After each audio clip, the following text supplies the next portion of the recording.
Let's just jog on the spot just to get the body loose and warm.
So a springiness in the legs.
Just a wider step.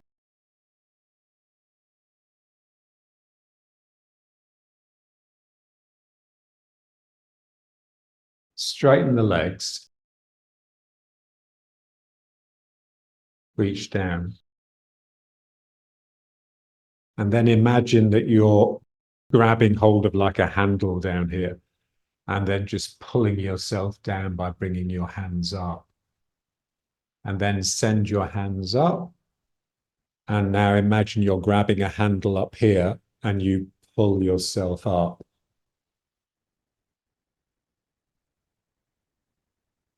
So we're drawing energy from the ground and we're drawing energy from the sky, and just using that visualization to move the body.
Back into riding horse.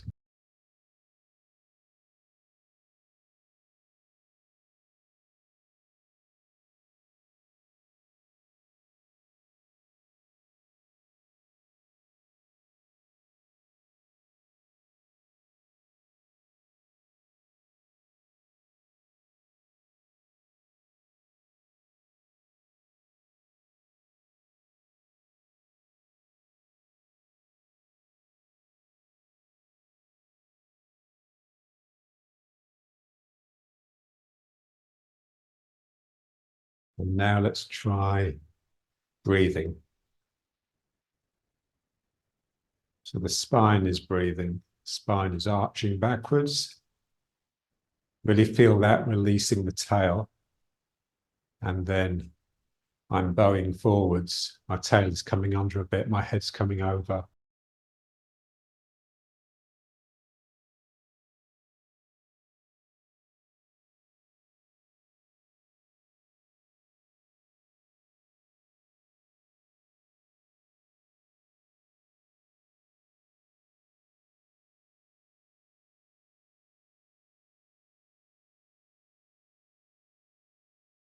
I have to make sure that it stays in the legs.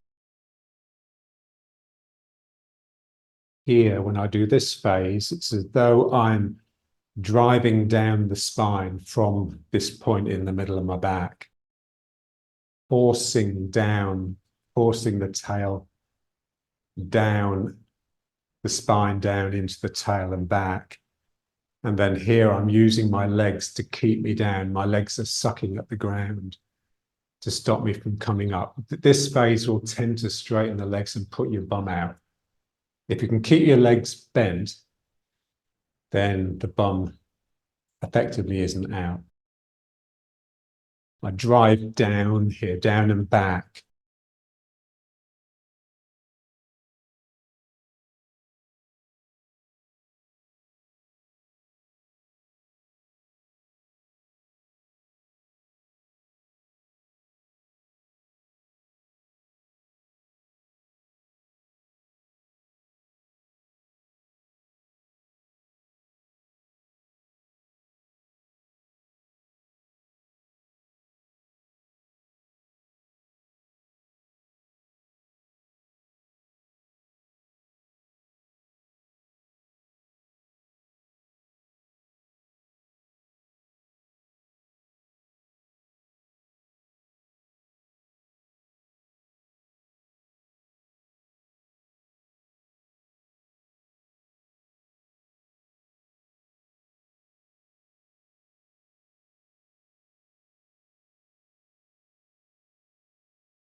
What makes it difficult is that neither phase is a relaxation phase. They're both working really hard.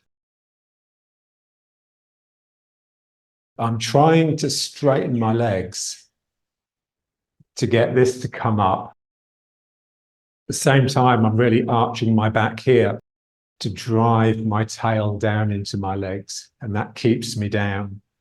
And then here I'm really using the hamstrings to pull myself down into the legs. Here I'm pushing myself into the legs. And here I'm pulling myself into I'm trying to pull the ground up, and that will bring me down into it.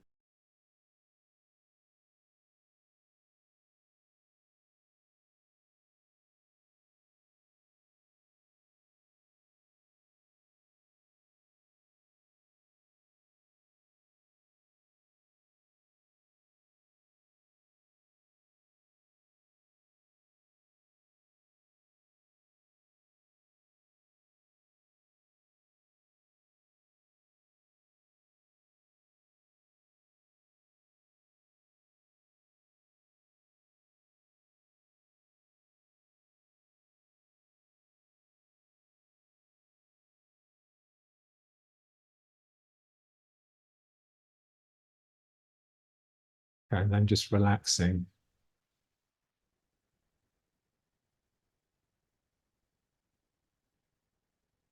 So relaxing into a point between those two extremes.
Same thing really, but with a rowing action.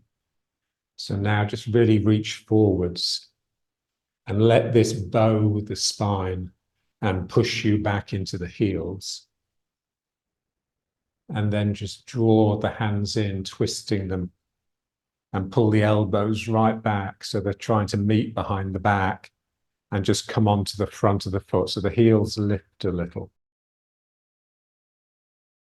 Heels go down. My body effectively moves backwards. My arms balance that, pulling myself forwards.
Now, same sort of idea, but with a turn.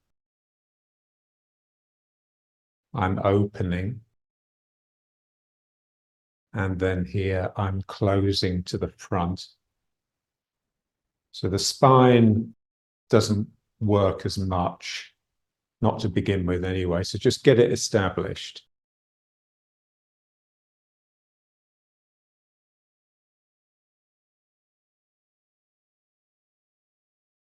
So hands moving apart, which means the feet are trying to do the same thing. Hands coming together, which means the feet are trying to do the same thing. Feet pushing apart to get the turn. Feet pulling together to get the turn back. Turns me away from the front. Turns me towards the front.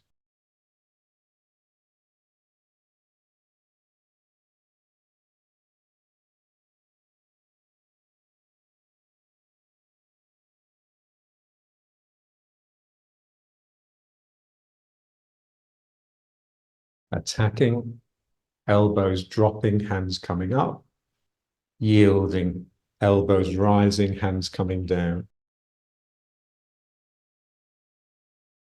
This is the attacking spiral, which tends to bring you up into the chest. This is the yielding spiral, which tends to bring things in and drops your chest, your heart down to your belly. Up into the thymus. And now here it's as though the thymus dips down into your belly.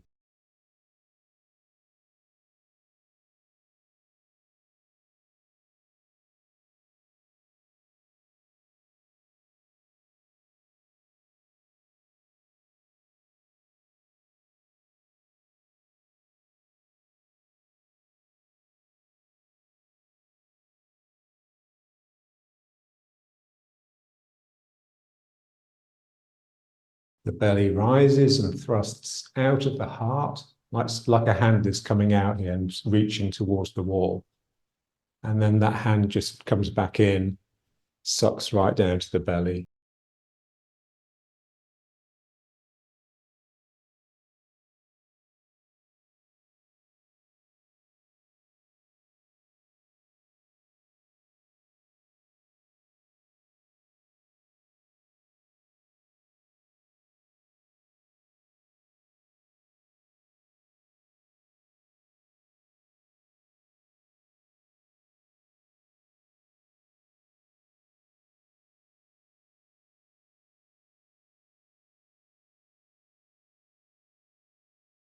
Feel the tail.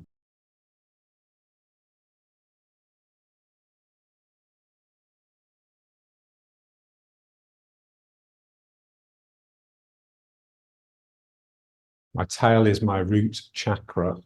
That needs to open up and reach down the leg. So here it's my tail unraveling and flowing down this leg through the heel into the ground that allows my thymus to open up and extend out without me losing my connection with the ground. So it's coming from the ground. It's not just coming from my chest, from my spine. Bottom part of my spine is driving down into the foot. Top part of the spine is driving up into the upper chest.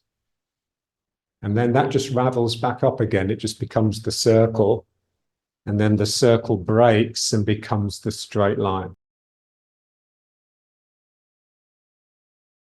The important bit really is from here, really trying to push the tail down. And it just requires you to drive. You're driving down with the spine. So the power really comes from this leg because I'm using that to push into this leg, which then flows back down here.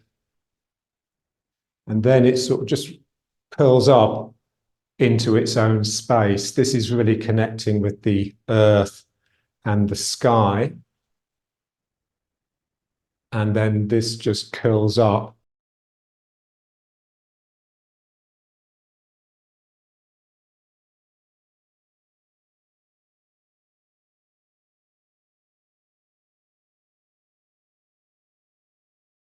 Feel the real fierceness here, like you're going to leap into battle.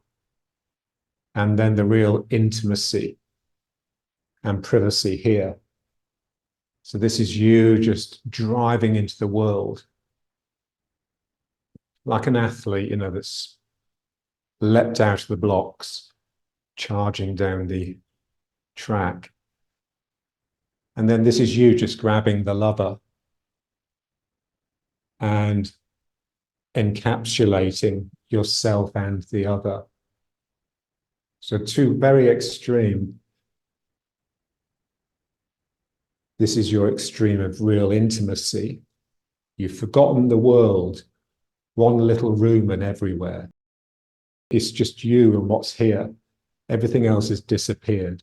And then here, that boundary just dissolves and out you come and you're reaching further than you can possibly sense or see. Those pictures of young Chung Fu when he's doing the applications and he's dealing with someone in front of him, but his eyes are always looking to infinity.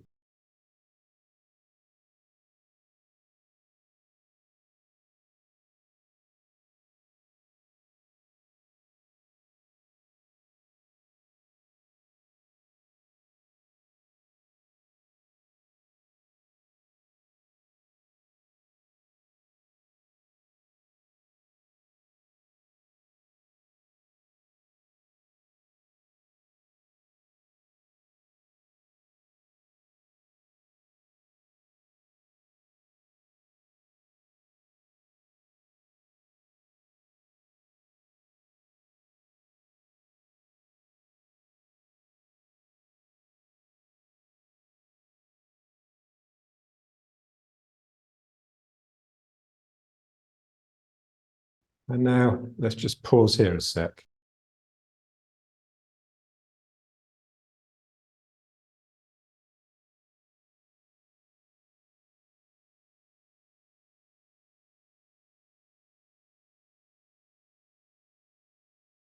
And now just the same thing.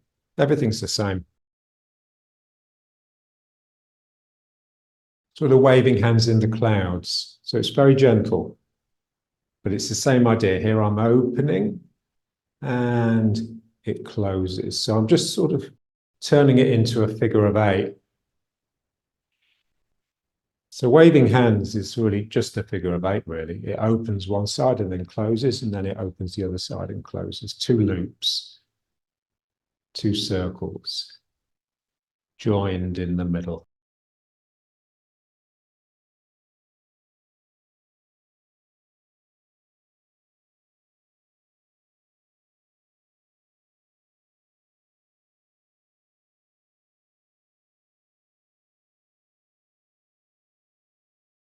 Feel the yielding mind. The yielding mind is opening, going into a closing.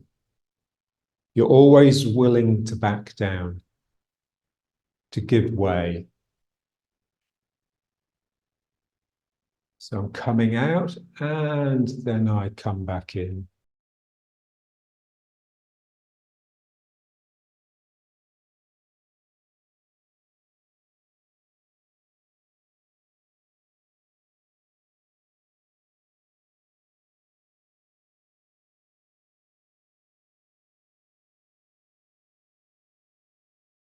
Yielding is the straight becoming round.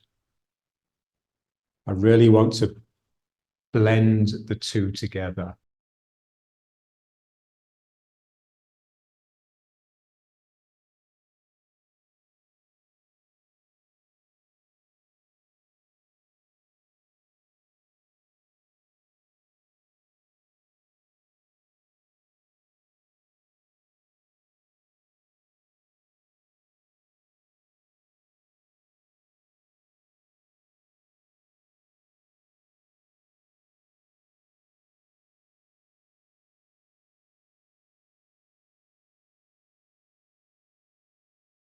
And then just feel the attacking mind.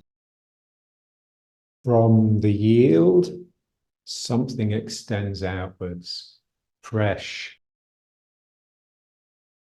clear, and expectant. That's the attack.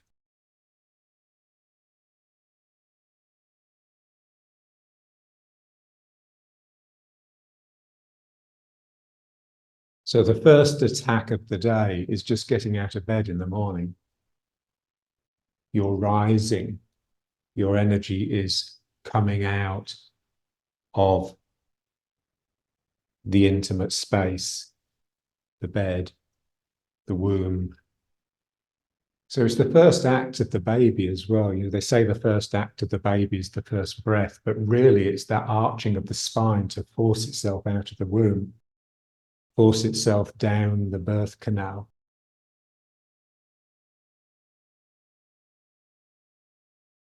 Really feel that you're squeezing out of something here.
Okay.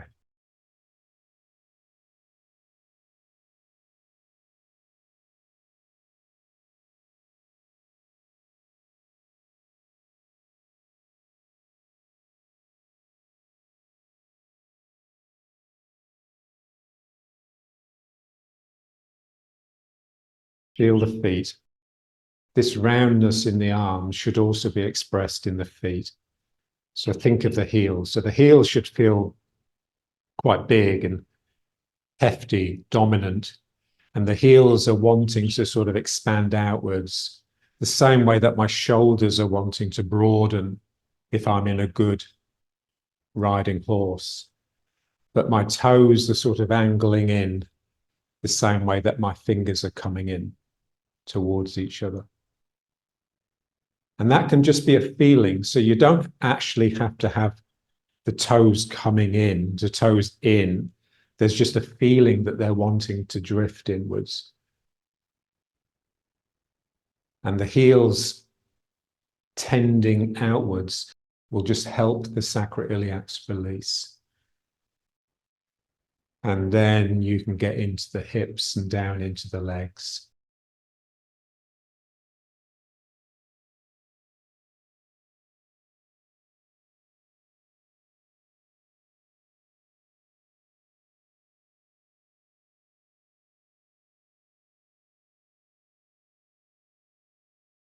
Feel the tail.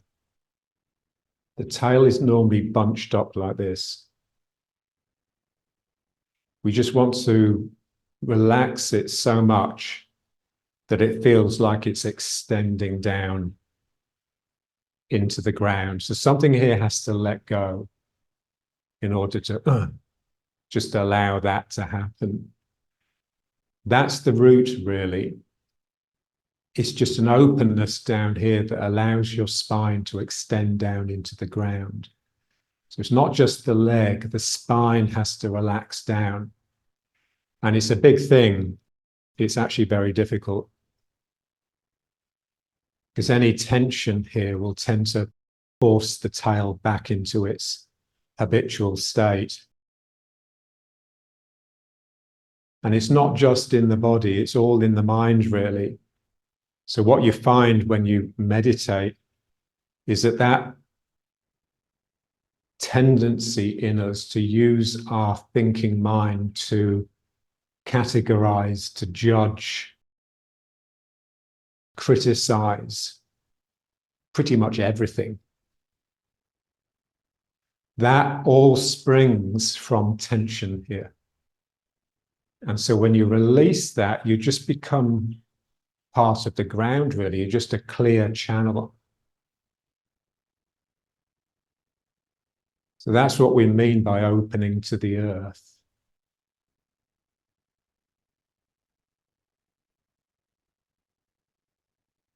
And then the top part of the spine, then it's got an opportunity to then just reach up to the sky and reach forwards to the other. But without this, this always has to be forced. You have to make an effort to pray, or you have to make an effort to be nice to the other person. It should just come totally natural. It should simply be a consequence of the fact that you have a damn good root. So we need to relax here. This feeling that these are breaking and you're going to sit down. So your bum is going back and down. Like you're going to lean forwards just to sit down on a chair. So there's like a life in the tail. It's wanting to reach down and get into the ground.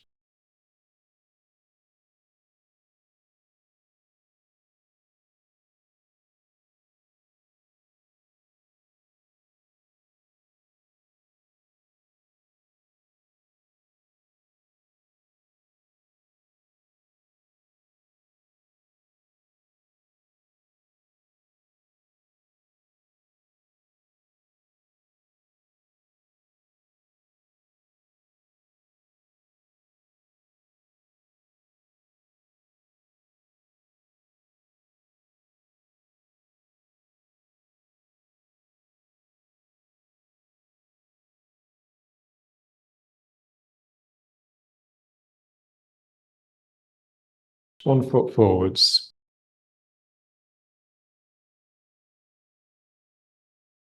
The back foot, don't have it so much coming round to the corner, so have it a bit more facing this wall.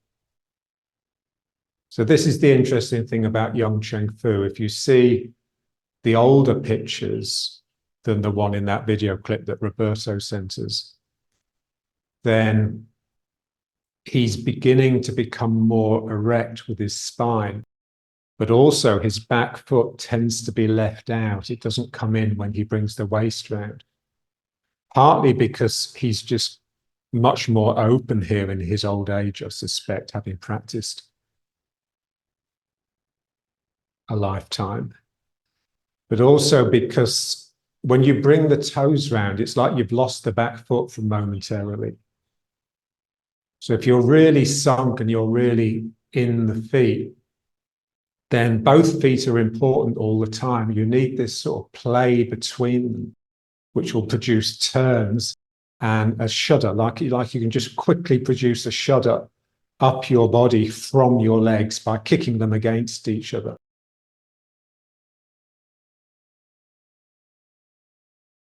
And have the front foot coming in a little bit. So as you drive into it, there is a feeling that you're coming into that outside edge rather than simply coming into your heel. That outside edge is really buttressing into the ground. And just be careful because it does put a lot of strain on the lower back. This feeling that I've just let go here and my knee just wants to stay behind with the foot, but my leg wants to push my hip forwards here.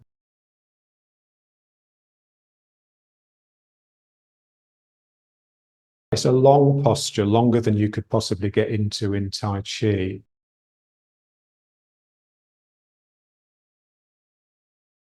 But this is the sort of stance we would like to get into in the Tai Chi, if only we were a little more flexible and athletic.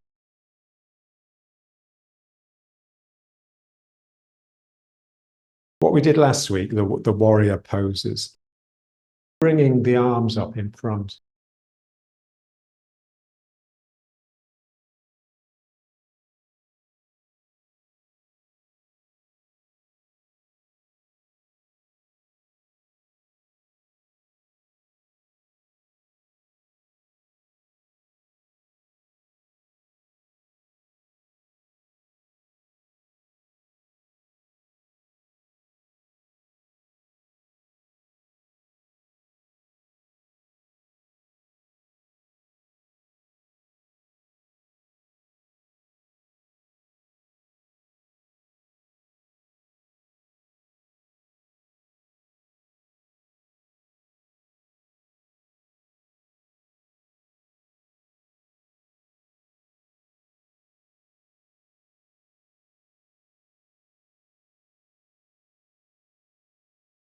Down.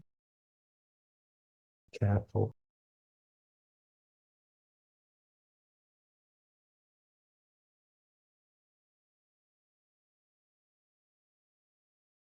Outside edge along the room forwards. So I'm really pushing into that outside edge. Back, toes, they don't have to be round the wall, but between the corner and the wall. So this leg is straightening to try and drive this hip forwards and get me into the front leg, but it's also bending so that the knee can stay with the foot. The legs straightening and bending at the same time. So effectively attacking and yielding at the same time.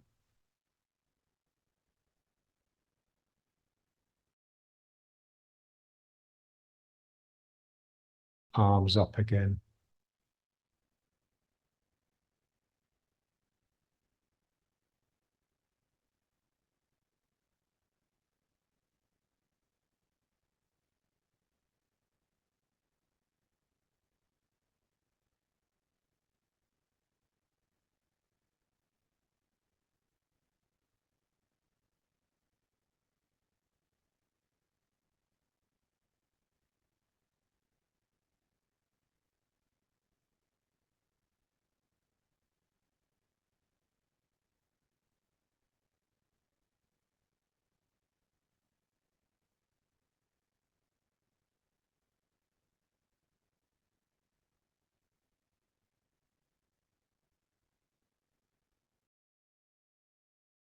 down. And now let's try another pair.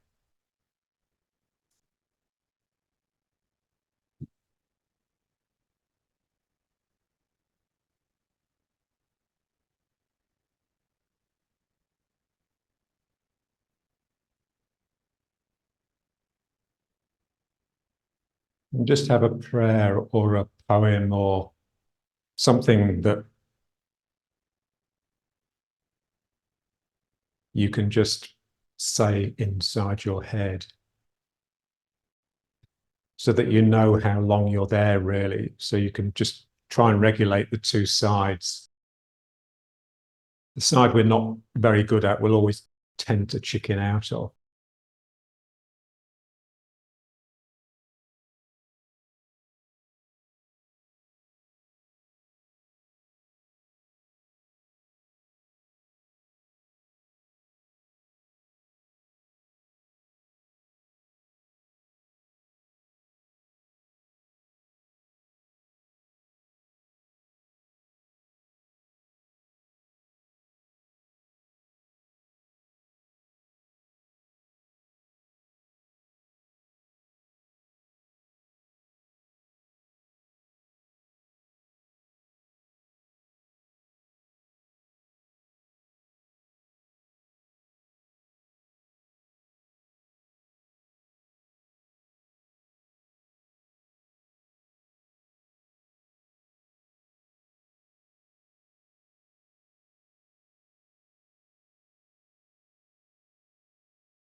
So it's interesting with the prayer. Yeah, so when you're praying, in a sense, you're just addressing the other. And so something here is really encouraged to open up so that there can be a sense that your energy is flowing towards the other. And that will just tend to get you into that trembly state much quicker. That's where we want to get to. We want to get to the shake. So when you release it here in the tail, your legs will tend to shudder and shake. And when you release it here, your upper body will tend to shudder and shake. We just want to get there and maintain it for a little bit. The courage to dwell there for a few seconds.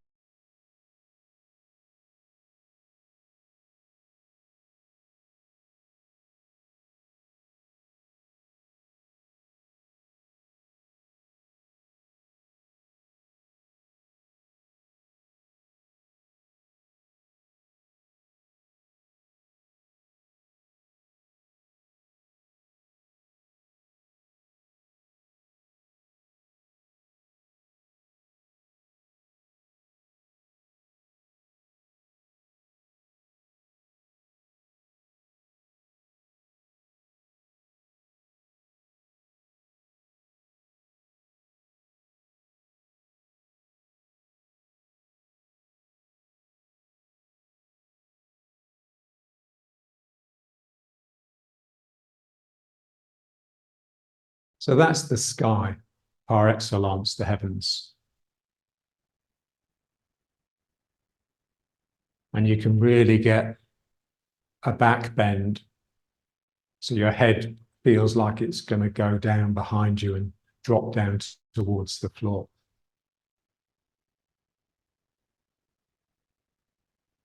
And then this really does just sort of rip open and face right upwards.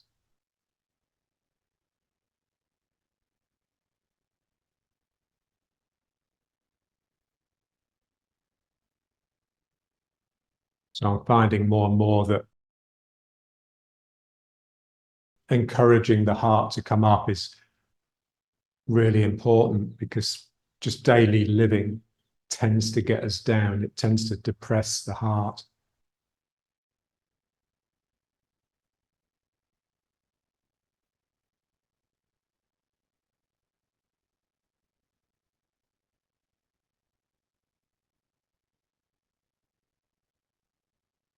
Feel the tail, feel the sacrum underneath the heart, the sacrum and my root driving down through the tail from it is what's buoying up the heart, like the spout of water with the ball on top.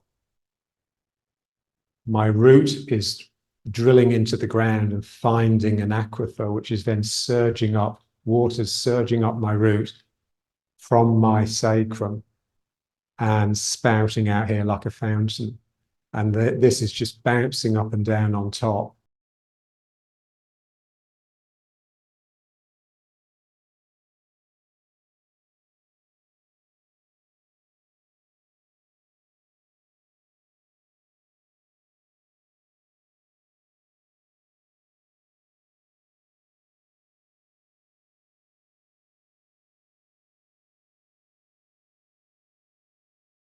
A few years ago, I found that website of old photographs from the American Civil War.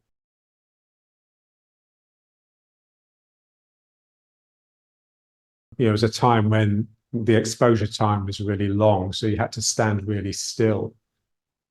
But these young soldiers, just fresh and proud with their rifle and their uniform, standing in front of the camera. And what was interesting was they were all single weighted. None of them was standing with their weight equal. One of them, they always had one foot slightly in front of the other and their weight generally in the back foot. And their chests were so puffed up and proud. You really got a sense of the ground coming up through them. And then there was a picture of like the generals or the officers all standing together, and it's like the weight of the responsibility was just carrying them down. Their spines had begun to collapse. They didn't have that fresh, youthful enthusiasm.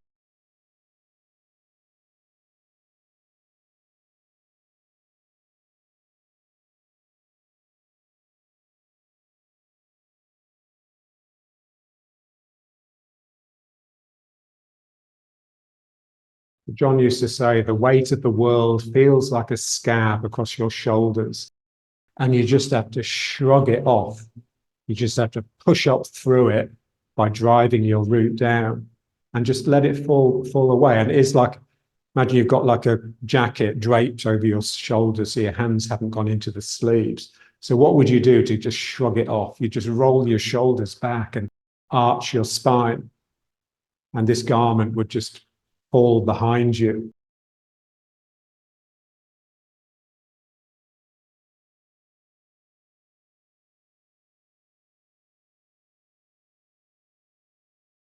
It's the same thing really, but now we'll just try it with the wall. It's less extreme. It's just a different way of doing the same thing really. So with the same stance, these toes pointing towards this wall a bit more than they are pointing this way. Yeah, so I really have to let this open here. Yeah, this is really important, this place, we know that. And so anything that's going to work it, stretch it, contract it is good. So my waist is trying to get round to the front, and yet this leg is sort of pulling it back. We want to feel that elastic tension everywhere.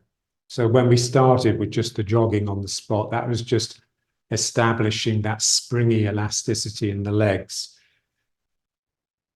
And then just hands on the wall. You can just play with it. You can have your hands any way you like, really. But the two hands are sort of working against each other a little bit. So it's like you're trying to do this or this or this.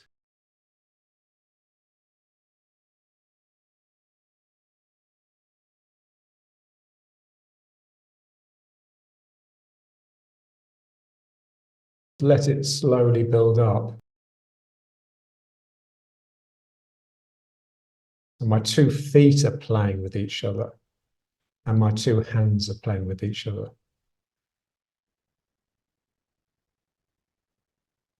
And I want that play, the play of the feet, to come up into my sacrum and the play of the hands to come into the back heart between my shoulder blades.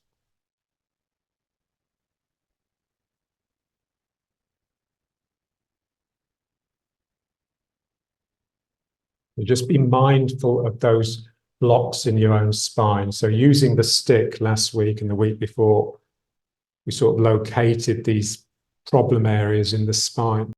So these, you just want to drive them forwards because they're what's making the spine crumble. So when you push them into the right position, it will just bring the heart up and the tail back into the back leg.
By giving it time and keeping your mind quiet and on the job, it will intensify.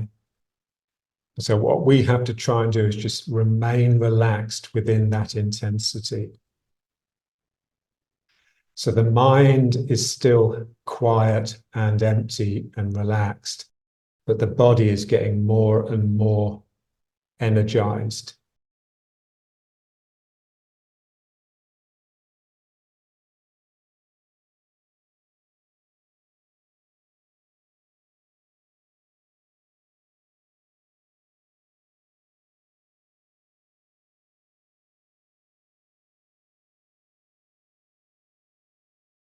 And imagine someone's hand on your sacrum, pushing it forwards and down. So your sacrum needs to be angled backwards so that it's like a platform that their hand can rest upon. If it's completely vertical, then their hand will slip off.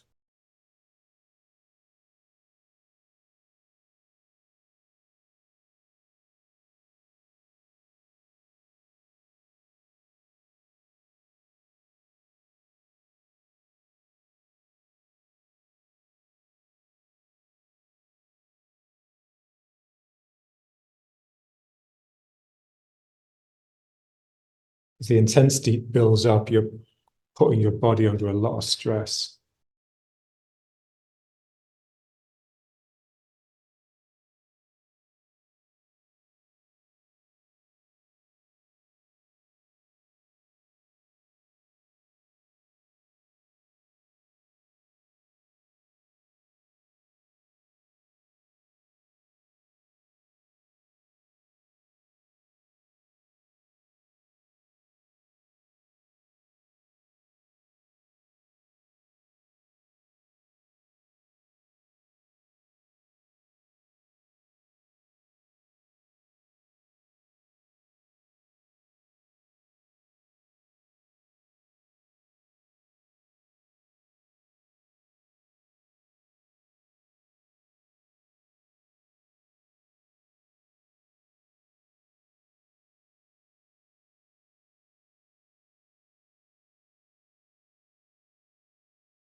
And then up.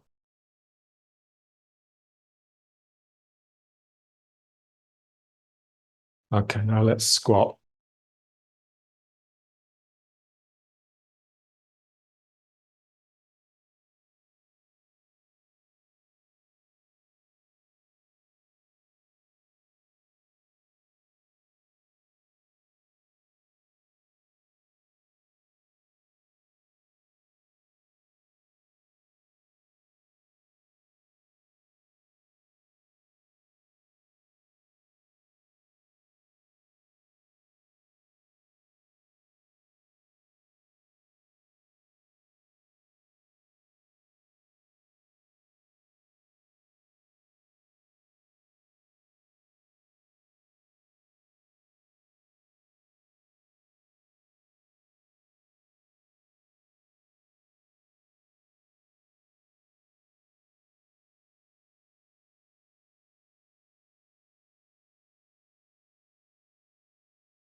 Relax the tail, drive the tail backwards.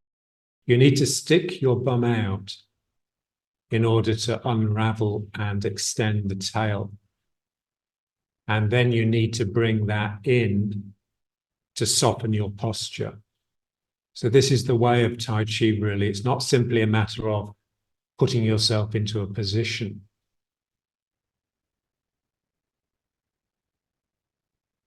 So it's pointless having your bum in if your tail isn't released. Pulling the bum in will make it tighten up even more.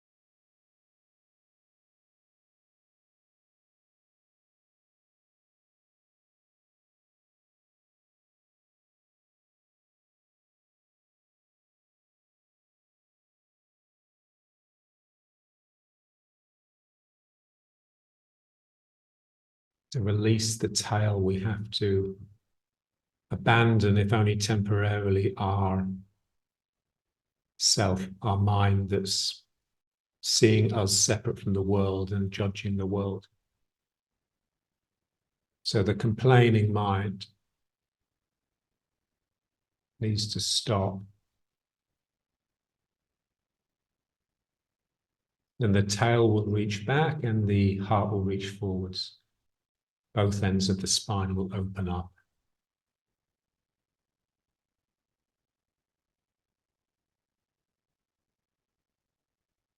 Then we become a channel rather than a closed system, a closed capsule.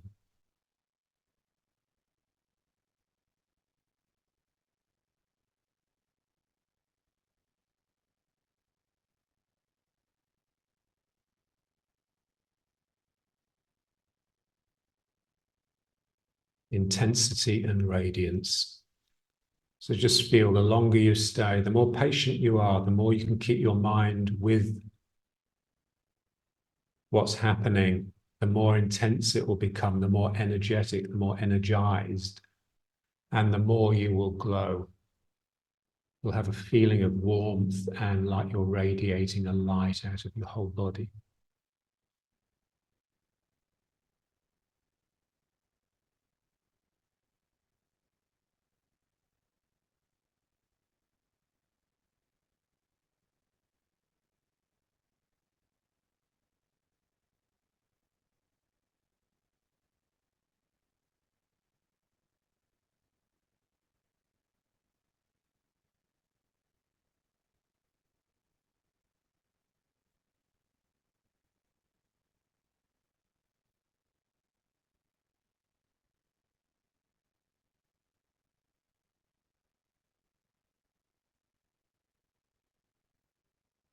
So every religion says, your responsibility as a human being is to bring light into the world. I've been watching a lot of those people that have had near-death experiences. And what a lot of them say is that, when they're dead and they see their life playing out before them, what they see is the ripple effect of just the tiniest act of kindness. Just a smile to a stranger brightens that person's day for a moment. They then reciprocate with someone else, and you get this whole ripple buzzing through the world.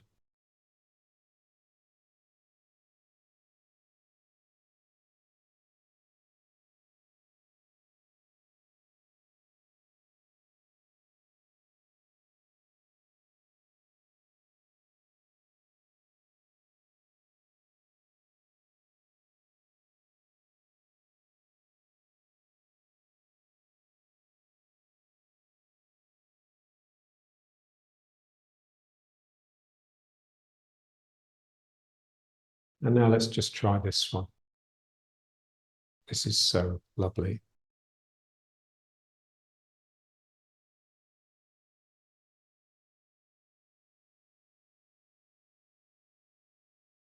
Feeling the yield. The yield is the straight becoming round.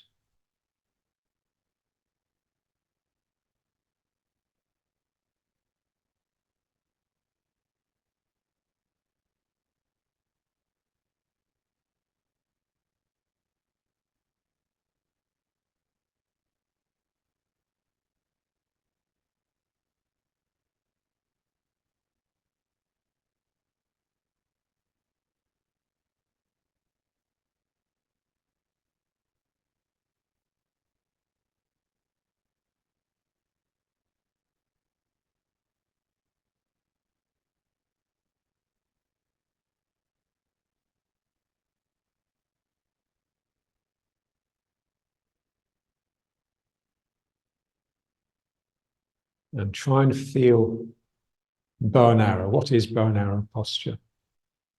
I have to make sure that when I go back, I don't turn towards the foot too much, because then I'm basically just in riding horse, just turning from side to side. So as I go back, this is a repulse monkeys. So as you go back, you're using this hand to push and drive this hip backwards. So it is difficult. So here I'm pushing that hip backwards, and then it rounds out, but not because I've done this.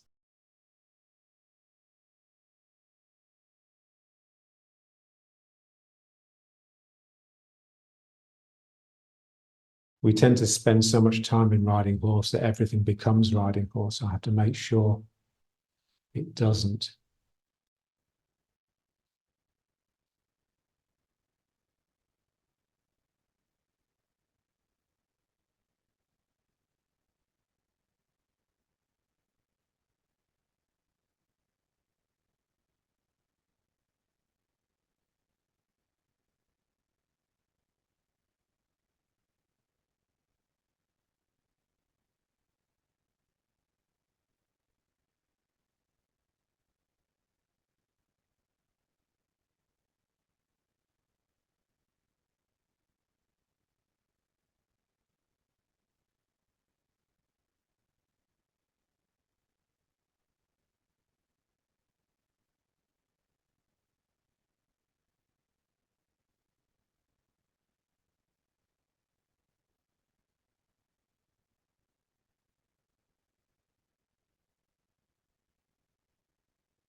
And the other foot folds.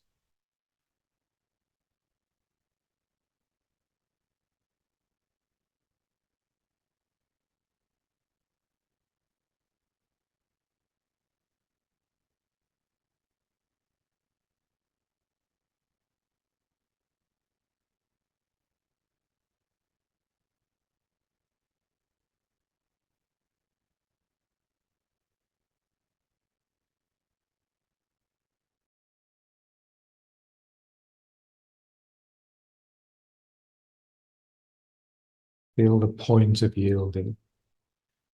The arm is straight, and then a bubble opens up, starting here. And the arm becomes round. So there's like an expansion of emptiness, which I contain.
So my front is wanting to do this, but my back is wanting to do this. So both the front and back are wanting to expand and express themselves.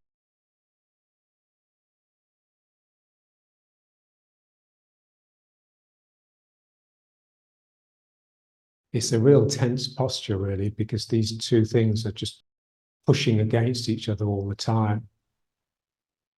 But you keep to a yielding mind, so the back expanding around into the ward off and down the legs is like the container, but within that, you're just itching to burst out.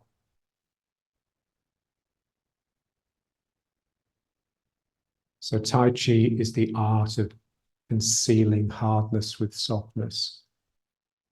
The hardness is the attack, ready to explode, and the softness is the cloak that you have draped that in.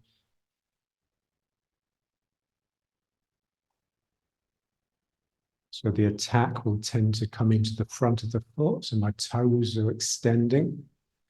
And the yielding will tend to bring my heels out, bring me back into the heels, and the heels sort of loop round like this.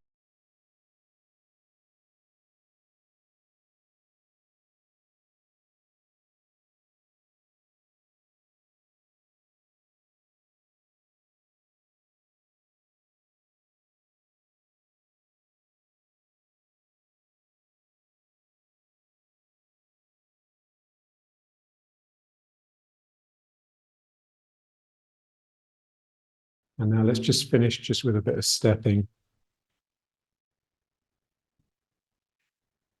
So let's just get the figure of 8 going around the feet, and then we'll just extend into the stepping exercise from here.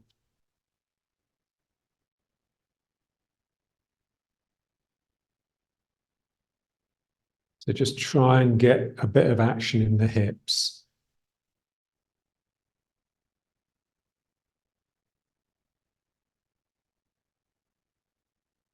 So we do a lot of work bending the spine this direction, but it also needs to bend in this direction. So if you just get your hips swinging a little bit.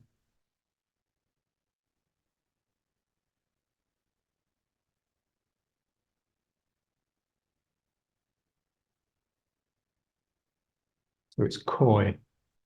You're sort of pretending to be shy, but at the same time, you're just whipping your tail behind the person.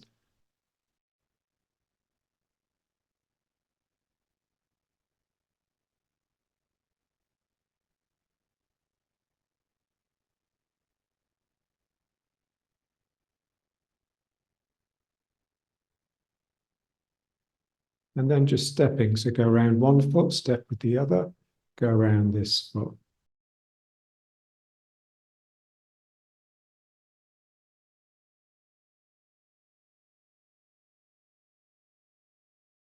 And just aim for real continuity in the figure of 8. Mind continuous.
So internal work starts when the mind stops.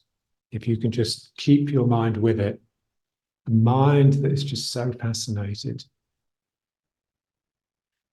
then it will just open you up and it will naturally take you into places you haven't been. There'll be a natural progress. Some of those places will be dead ends, but that's the way. The way is not just a direct path. It has all these little avenues that end up being cul-de-sacs coming off. You have to venture into each one to find out it's a cul-de-sac, and then you come back to the main one, then you venture into another one. It's just the way of it.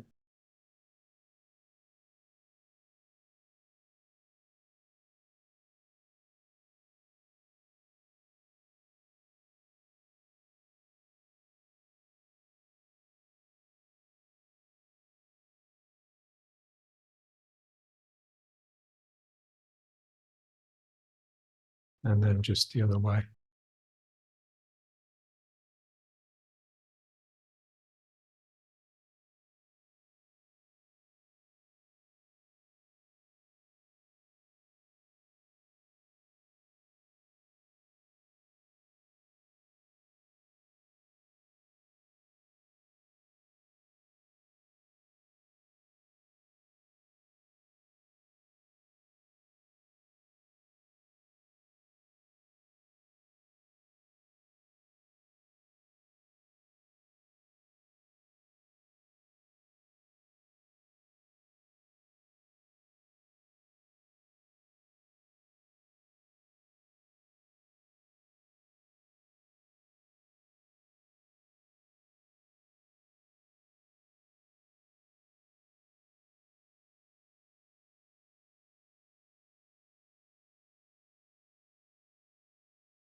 And now let's just finish with that. The first one we did,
So the energy's up.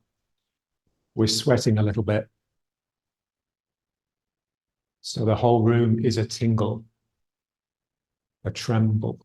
Everything's alive. Even the man-made objects have a sense of a shimmer, a sheen. So spirit.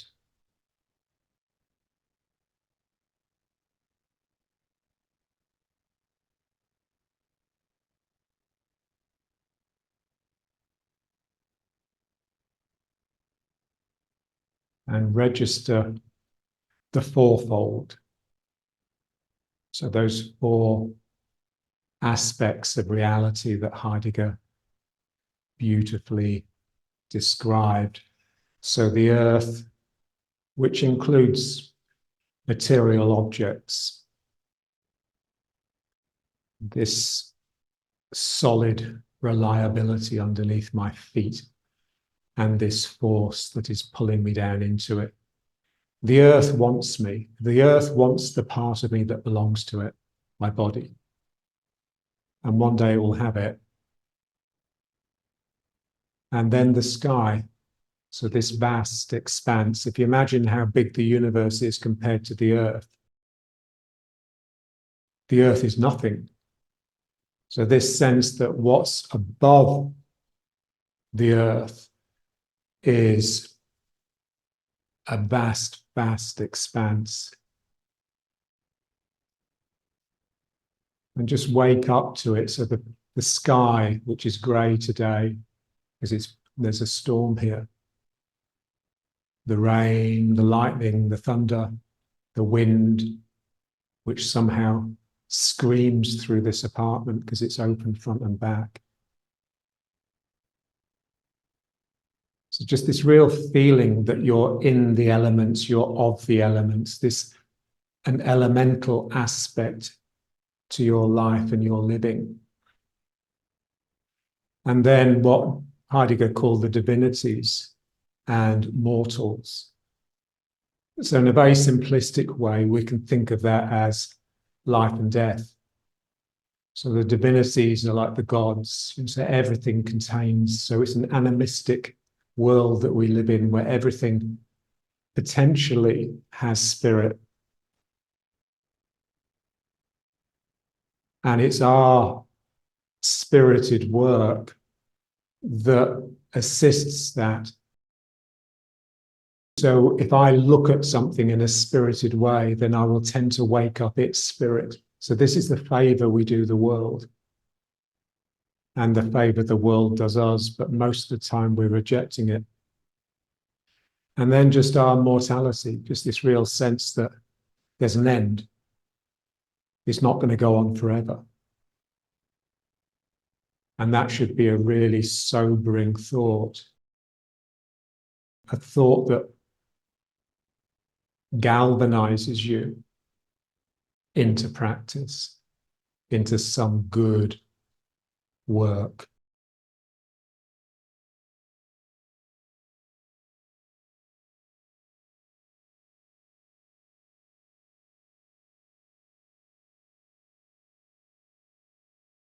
And now let's bring it up.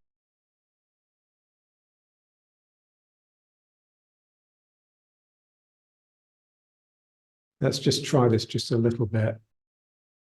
The legs tend to get a bit sort of stiff and congested with standing still in riding horse. So here, it's like I'm just helping the legs pump a little bit to flush out the engorgement, which they will inevitably accumulate. And again, this tail, getting this movement in the bottom of my spine where it joins on the sacrum.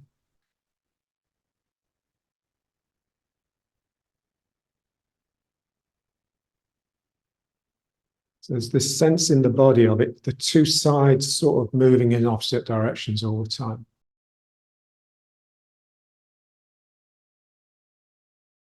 Bring it back to stillness, but there's still that feeling.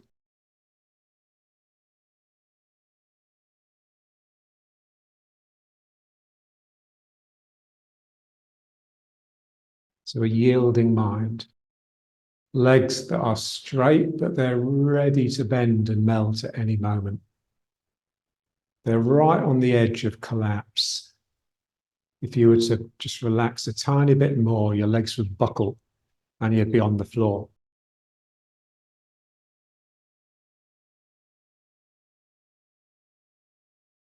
When I first came to Israel, I was teaching sort of workshops.